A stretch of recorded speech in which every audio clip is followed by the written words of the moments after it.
beautiful faces. My name is Rachel, and today we're going to read Curious George Makes Pancakes. This is George. George was a good little monkey and always very curious. One morning, the man with the yellow hat woke George early. "Time to get up, George," he said. "The pancake breakfast is today." George loved the pancake breakfast. It was a fundraiser held every year to make money for special programs at the Children's Hospital. Besides eating pancakes, there were all kinds of games to play. Even the mayor came to play and eat, but first he gave a welcome speech. "Thank you all for coming," the mayor said. "We appreciate your generous support." He thanked all the volunteers who were helping that day, and finally he said, "Please enjoy yourselves and the pancakes." When the mayor finished, the man with the yellow hat said, "George, I'm going to buy our tickets. Please wait here and don't be too curious." George waited like a good little monkey.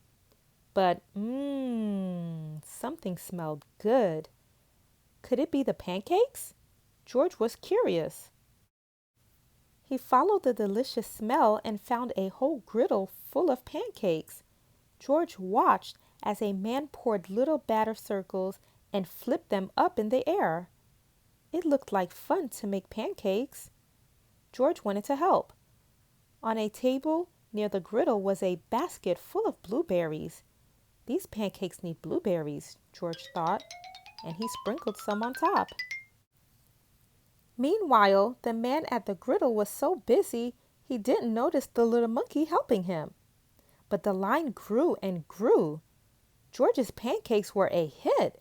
Soon everyone wanted them and the man could not keep up. "Please wait," he said to someone holding an empty plate. "I need to find an assistant to help me." And just like that, he was gone. George looked at the people waiting in the line and then at an empty griddle. Why, he could make pancakes. He could be the assistant. George poured the batter into nice round circles. Next, he added blueberries.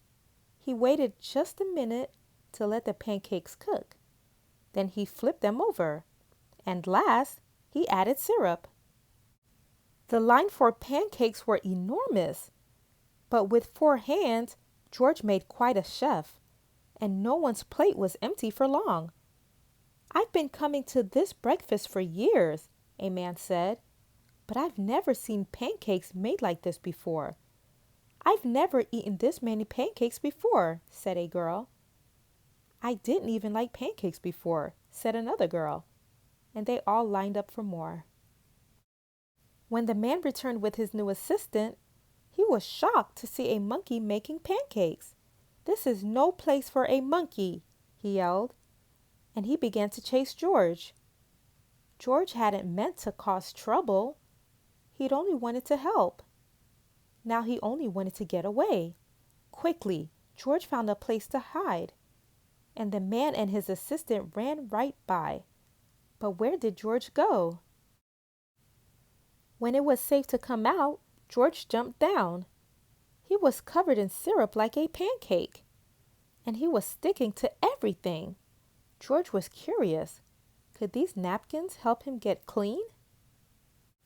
No, the napkins only made it worse.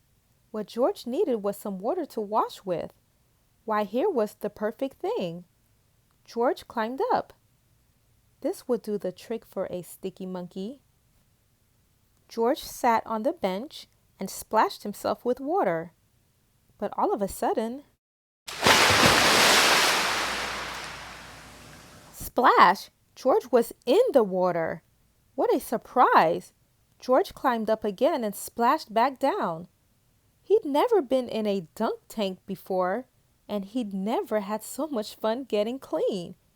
Soon everyone was having fun, and the line at the dunk tank grew even longer than the line for pancakes. Later, the mayor came by. "I've heard all about your delicious pancakes," he said.